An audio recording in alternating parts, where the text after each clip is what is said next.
Sunita Williams की वापसी पर संकट, नासा की साख पर सवाल खड़े हो गए। सुनीता विलियम्स जो महज चंद दिनों के लिए अंतरिक्ष में गई थी, अब उनको लगभग 3 महीने होने जा रहे हैं। लेकिन अब एक और संकट खड़ा हो गया है कि उनके पास महज 96 घंटे का ऑक्सीजन बचा है।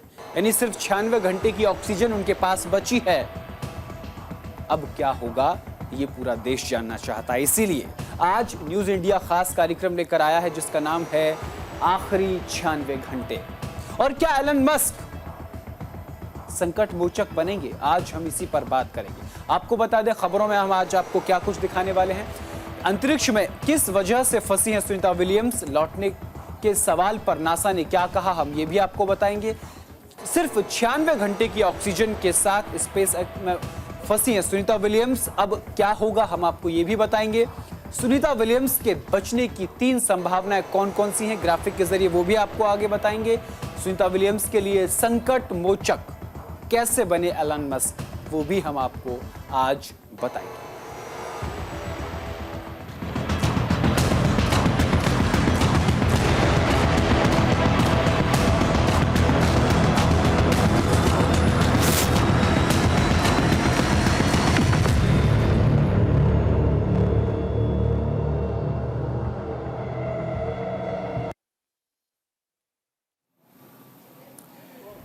सुनीता विलियम्स और विच विलमोर अंतर्राष्ट्रीय अंतरिक्ष स्टेशन यानी ISS पर 8 दिनों का समय बिताने के लिए गए थे, लेकिन उन्हें वक्त बहुत ज़्यादा हो गया है। सुनीता विलियम्स पिछले 80 दिनों से अंतरिक्ष में फंसी हुई है। वो अंतर्राष्ट्रीय स्पेस स्टेशन यानी ISS में है। वो नासा और बोइंग के साथ मिलकर बोइंग के स्टारलाइनर अंतरिक्ष यान के परीक्षण उड़ान के लिए अंतर्राष्ट्रीय अंतरिक्ष स्टेशन यानी ISS पर गई थी, जो कि सुनीता विलियम्स की ये प्राइवेट उड़ान थी। सुनीता विलियम्स ने 5 जून यानी लगभग 6 जून मान लीजिए, 5 जून की रात को 2024 को उन्होंने बोइंग के स्टारलाइनर अंतरिक्ष यान के साथ पहले क्रू टेस्ट फ्लाइट पर अपने मिशन की शुरुआत की थी।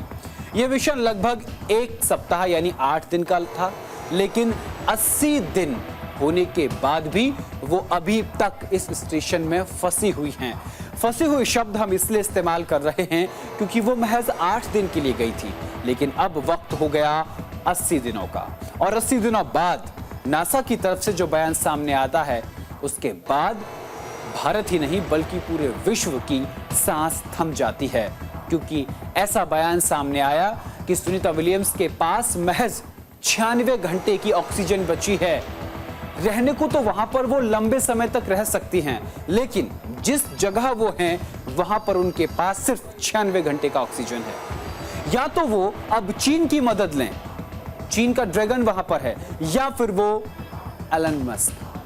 इसके बारे में भी हम आपको आगे बताएंगे। दोनों स्टारलाइनर पर सवार होने वाले ये पहले व्यक्ति थे। अब आपको हम की ग्राफिक 1 के जरिए बताएंगे, आगे बताते हैं आपको। देखिए, सुनीता विलियम्स और उनके साथी विच विलमेर 6 जून से ही अंतरिक्ष में फंसे हुए हैं। इन अंतरिक्ष यात्रियों की पृथ्वी पर वापस आने की उम्मीद बेहद कम हो गई है। इसको लेकर अमेरिकी अंतरिक्ष एजेंसी नासा का कहना है कि अभी कुछ भी साफ नहीं है। अनिश्चितता की वजह से दोनों को अंतरिक्ष में दिन और गुजारने पड़ सकते हैं, यानी कि दोनों अभी और दिन भी गुजार सकते हैं। देखिए, जो हमारी आपकी टीवी स्क्रीन पर ये दिख रहा है एक बड़ा सा ये जो है एक वहां पर ISS यानी यही स्टेशन है जहां पर वो अंदर हैं और इसी के लिए वो गई हुई थी। अब सबसे बड़ा सवाल ये आता है कि आखिर इसके अंदर ये सुरक्षित कैसे हैं। तो हम न्यूज़ इंडिया के दर्शकों तक ये बात पहुंचाना चाहते हैं कि ये अपने आप में एक घर कह सकते हैं, एक कॉलोनी जैसा कह सकते हैं, एक महल जैसा कह सकते हैं, जिसमें तमाम बुनियादी सुविधाएं हैं। लेकिन हीलियम के रिसाव के चलते सुनीता विलियम्स वहां पर फंस कर रह गई। आखिर इसमें क्या अकेली है सुनीता विलियम्स, ये भी सवाल खड़ा होता है। तो फिर और लोग कैसे रह रहे होंगे? दरअसल जिस स्टारलाइनर के जरिए वो पृथ्वी तक आएंगी, उस स्टार लाइनर के अंदर 96 घंटों की ऑक्सीजन है, ना कि जो आपके स्क्रीन पर ये बड़ा सा एक जहाजनुमा चीज देख रहे हैं जिसे ISS यानी इंटरनेशनल स्पेस स्टेशन कहते हैं। ये जो आप देख रहे हैं अपनी स्क्रीन पर, ये देखिए, ये जो पूरा स्टेशन है जिसके आगे मैं खड़ा हूं, ये देखिए, ये पूरा स्टेशन जो है, इसी पर अंदर रुकना आसान है लेकिन नीचे पृथ्वी तक आना मुश्किल है। इसीलिए हम ये सवाल उठा रहे हैं कि उस स्टार लाइनर के अंदर 96 घंटे का ऑक्सीजन बचा है, वो यहां रुक सकती हैं। नासा की तरफ से एक बयान ये भी आया था कि साल 2025 तक भी सुनीता विलियम्स और विच विल्मोर को वहां पर रुकना पड़ सकता है। अब ऐसे में सवाल यह खड़ा होता है कि नासा का इतना बड़ा फेलियर ये कैसे है। नासा के अनुसार आज सुनीता विलियम्स को, यानी आज 24 अगस्त को सुनीता विलियम्स को बोइंग के स्टार लाइनर अंतरिक्ष यान या फिर स्पेस एक्स के ड्रैगन कैप्सूल के साथ वापस लाने के बारे में अंतिम निर्णय लिया जा सकता है। इस मामले को लेकर नासा ने बयान जारी कर कहा कि अंतरिक्ष यात्रियों के साथ स्टार लाइनर को पृथ्वी पर लाने के बारे में आज यानी 24 अगस्त को एजेंसी बड़े स्तर पर समीक्षा के बाद निर्णय ले सकती है। सुनीता विलियम्स और विच विल्मोर ने अंतर्राष्ट्रीय अंतरिक्ष स्टेशन यानी ISS पर 8 दिन का समय बिताने के लिए धरती से उड़ान भरी थी, लेकिन उनको धरती से गए करीब 80 दिनों का समय हो गया। प्रयोगशाला के पास यानी ISS के पास पहुंचने के बाद अंतरिक्ष यान में कई तकनीकी समस्याएं सामने आईं। इस दौरान कई थ्रस्टर्स फेल भी हो गए थे। बताया जा रहा है कि जो हीलियम गैस है, जिसे प्राणोदन प्रक्रिया कहते हैं, प्राणोदन प्रक्रिया में हीलियम गैस का रिसाव होने लगा। हालांकि इंजीनियर्स, जो वहां इंजीनियर्स थे, उन्होंने इसके पास, जो आप अपनी स्क्रीन पर देख रहे हैं, इसके पास पहुंचने के बाद 5 थ्रस्टर्स जिनमें कमी आई थी, उनमें से 4 थ्रस्टर्स को ठीक कर दिया था। 4 थ्रस्टर्स को ठीक करने में सफल रहे। हम अपने दर्शकों को यह भी जानकारी दे दें कि स्टार लाइनर पर कुल 28 थ्रस्टर्स काम करते हैं, 5 खराब हो गए थे जिसके बाद दिक्कत आई। इसके बाद भी ये धरती पर सही तरीके से डीऑर्बिट यानी कि पृथ्वी की कक्षा में आने के लिए तैयार नहीं है, ये बात इंजीनियर बोल चुके हैं। अब ये परेशानी सामने आ रही है। अब की रोल करेंगे, आगे ग्राफिक पर चलेंगे। अब सवाल ये खड़ा होता है कि आखिर क्या है स्टार लाइनर स्पेसक्राफ्ट।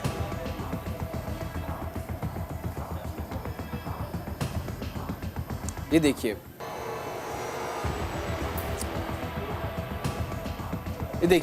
क्या है स्टार लाइनर, ये सबसे बड़ा सवाल खड़ा होता है। अब देखिए आपकी स्क्रीन पर ये जो है ये स्पेस एक्स है और ये जो है ये आपकी स्क्रीन पर स्टार लाइनर है। अब हम आपको इस स्टार लाइनर के बारे में बता रहे हैं। सुनीता विलियम्स जिस स्पेसक्राफ्ट के जरिए इंटरनेशनल स्पेस स्टेशन ISS तक पहुंची, उसे अमेरिकी एयरक्राफ्ट कंपनी बोइंग ने डेवलप किया है। इस स्पेसक्राफ्ट को स्टार लाइनर का नाम दिया। कंपनी इसको स्पेस कैप्सूल भी कहती है। बोइंग के अमेरिकी स्पेस एजेंसी नासा के कमर्शियल स्पेस प्रोग्राम के लिए इस स्पेसक्राफ्ट को डेवलप किया। एक तरीके से स्टार लाइनर नासा और बोइंग के जॉइंट ऑपरेशन में डेवलप हुआ। सुनीता विलियम्स पिछले 80 दिनों से अंतरिक्ष में फंसी हुई हैं। सुनीता विलियम्स अब कब ISS से धरती पर वापस आएंगी, इस बारे में कुछ भी कहना मुश्किल है। कब आएंगी, अब इसी को लेकर पेच फंसा हुआ है। अब हम आपको आगे दोनों को दिखाते हैं कि क्या स्टार लाइनर है। हम आपको अपने स्टूडियो में दिखाते हैं कि क्या है स्टार लाइनर, उसके बारे में बताएंगे और साथ ही साथ आपको हम बोइंग का स्टार लाइनर है वो भी और एलन मस्क का स्पेस एक्स है वो भी दिखाएंगे। अब हम आपको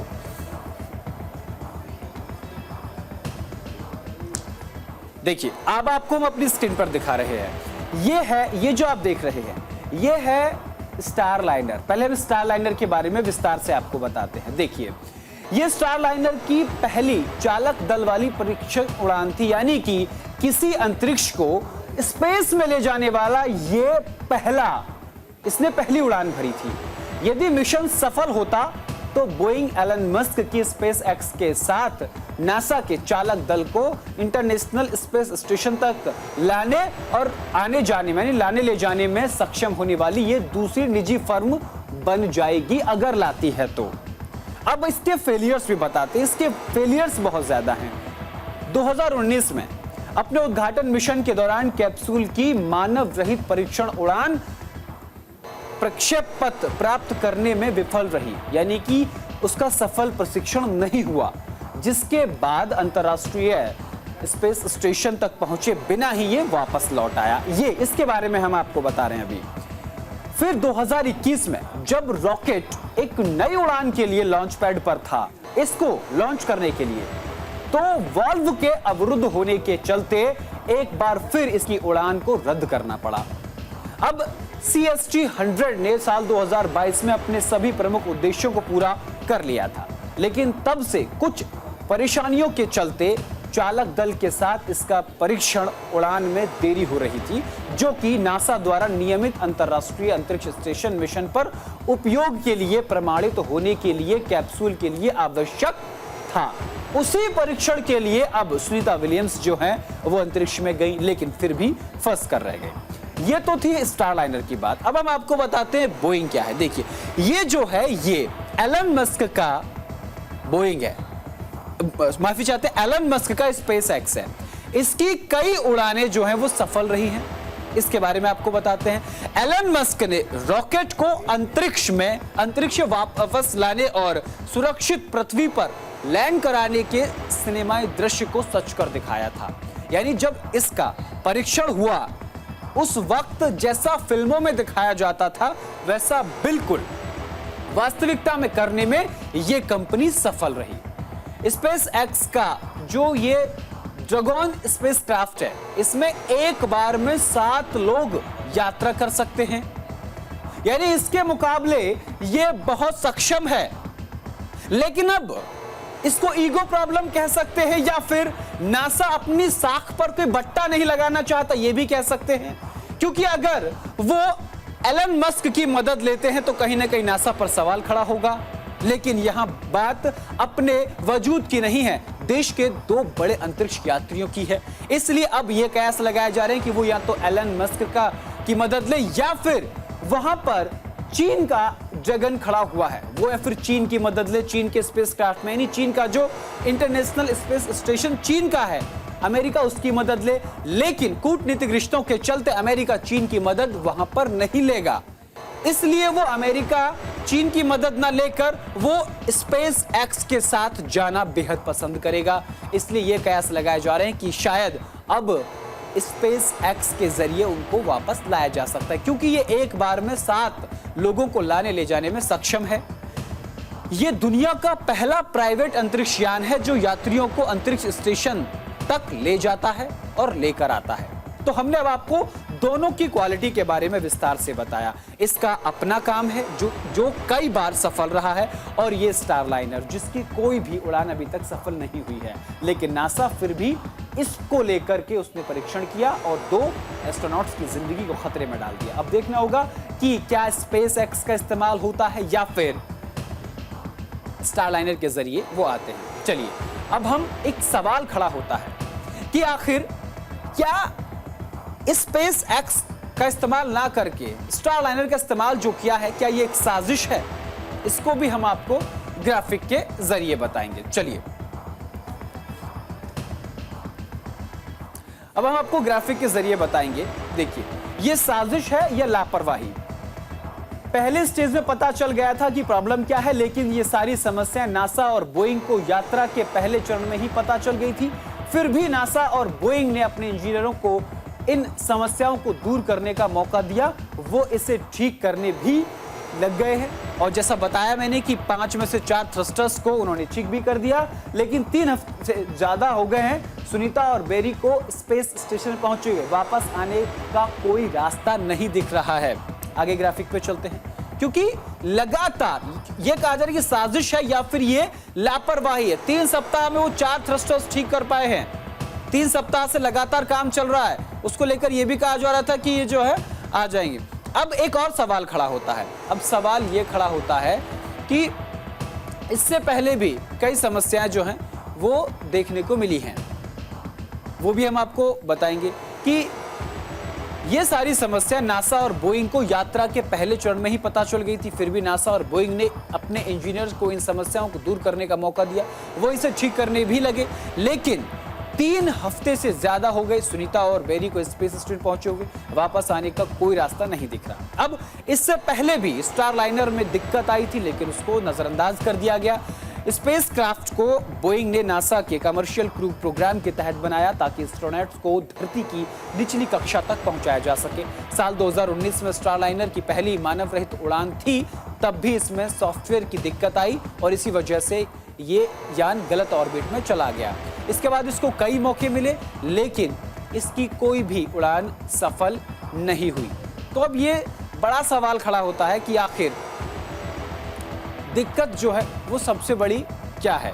अब एक सबसे बड़ा सवाल ये भी खड़ा होता है, चलिए अब आपको बताते हैं कि इंटरनेशनल स्पेस स्टेशन से कैसे सुनीता विलियम्स और विच विलमोर की वापसी होगी। देखिए, सबसे पहला तरीका है, इंटरनेशनल स्पेस स्टेशन में अमेरिकी स्पेसक्राफ्ट की पार्किंग के लिए अभी सिर्फ 2 स्पॉट हैं वापसी के लिए। कौन कौन से हैं वो बताते हैं, क्योंकि अब अपने पास ऑप्शन क्या है वो लगातार जो है सामने आ रहे हैं। क्योंकि इसमें एक और बात कही जा रही है कि आईएसएस से कैसे सुनीता और विलमोर की वापसी होगी। इंटरनेशनल स्पेस स्टेशन में अमेरिका स्पेसक्राफ्ट की पार्किंग के लिए अभी सिर्फ 2 स्पॉट हैं। पहले पे आते हैं, एक स्पॉट पर लगातार एक ड्रैगन स्पेसक्राफ्ट खड़ा है ताकि स्पेस स्टेशन में आग लगने जैसी किसी भी इमरजेंसी में एस्ट्रोनॉट इस पर सवार हो सकें। ये एक लाइफ बोट की तरह है। आगे बढ़ते हैं, दूसरे स्पॉट पर स्पेसक्राफ्ट आते जाते रहते हैं। अभी वहां स्टारलाइनर खड़ा है, इसमें सवार होकर सुनीता और विलमोर आईएसएस पहुंचे थे, यानी कि जिसके जरिए वहां पहुंचे थे। लेकिन अब इससे वापस लाना संभव नहीं है। यह एक और सवाल खड़ा होता है कि सुनीता और विलमोर की वापसी की 3 स्थितियां कौन कौन सी हैं, अब वो आपको बताएंगे। 3 तरीके क्या हैं। पहला, वहां खड़े स्टारलाइनर से ही वापसी हो, क्या यह संभव है? तो इस पर बोइंग का कहना है कि उसका स्टारलाइनर स्पेसक्राफ्ट सुरक्षित वापसी कर सकता है, लेकिन नासा इसे लेकर आश्वस्त है। नासा ने साफ कहा है कि हम इसको लेकर कोई रिस्क नहीं ले सकते। उसका कारण है, जब वो जैसे ही पृथ्वी की कक्षा में प्रवेश करेगा तो थ्रस्टर्स और ज्यादा हीट पैदा करेंगे और इसके बाद उसमें आग लग सकती है। नंबर 2 पे आते हैं। दूसरी बात क्या है कि स्पेस एक्स के दूसरे स्पेसक्राफ्ट की मदद लें, यानी दूसरा अपने पास ये है। उसमें क्या है कि इसके लिए स्टारलाइनर को स्पेस में छोड़ दिया जाएगा ताकि पार्किंग स्पॉट में खाली जगह हो। इसके बाद सुनीता और विलमोर वहां खड़े ड्रैगन में कुछ देर के लिए रहेंगे। अब खाली स्पॉट पर स्पेस एक्स एक और ड्रैगन स्पेसक्राफ्ट पृथ्वी से भेजा जाएगा। इस नए ड्रैगन में सवार होकर वे वापस धरती पर आ जाएंगे। इसके बाद सुनीता और विलमोर वहां खड़े ड्रैगन में कुछ देर के लिए रहेंगे। अब खाली स्पॉट पर स्पेसक्राफ्ट एक और ड्रैगन स्पेसक्राफ्ट पृथ्वी से भेजा जाएगा। तो ये तरीका है। अब हम आपको तीसरा तरीका बताते हैं। तीसरा तरीका क्या है? तीसरा है चीन की मदद या फिर रूस का साथ, और अमेरिका रूस का साथ शायद ही ले। रूस के सोयूज स्पेसक्राफ्ट से क्या वापसी हो सकती है? अभी स्पेस स्टेशन पर 2 रूसी एस्ट्रोनॉट्स ऐसे हैं जो सितंबर में अपना 1 साल का मिशन पूरा कर लेंगे। इन्हें लेने एक 3 सीट वाला रूसी स्पेसक्राफ्ट जाएगा, जिसमें सवार होकर ये पृथ्वी पर वापस लौट आएंगे। उनके साथ एक नासा का क्रू मेंबर भी है, यानी इसमें सुनीता और विलमोर के लिए कोई जगह खाली नहीं है। यानी जो तीसरा तरीका था, इसमें भी कोई आस नजर नहीं आ रही। ये 3 तरीके हैं, लेकिन इनका क्या इस्तेमाल नासा करता है या नहीं करता है, ये सोचने वाला विषय है। तो फिलहाल के लिए हमारे साथ आखिरी 96 घंटे जो सुनीता विलियम्स के लिए नहीं बल्कि पूरे विश्व के उन तमाम लोगों के लिए हैं जो अंतरिक्ष यात्रियों से प्रेम करते हैं, और पूरे भारतवर्ष के लिए इसलिए बहुत ज़्यादा है क्योंकि भारतीय मूल की रहने वाली हैं सुनीता विलियम्स। उनके लिए बेहद महत्वपूर्ण हैं ये आखिरी 96 घंटे। फिलहाल के लिए इतना ही। देश दुनिया की तमाम बड़ी और अहम खबरों के लिए देखते रहिए न्यूज़ इंडिया। नमस्कार।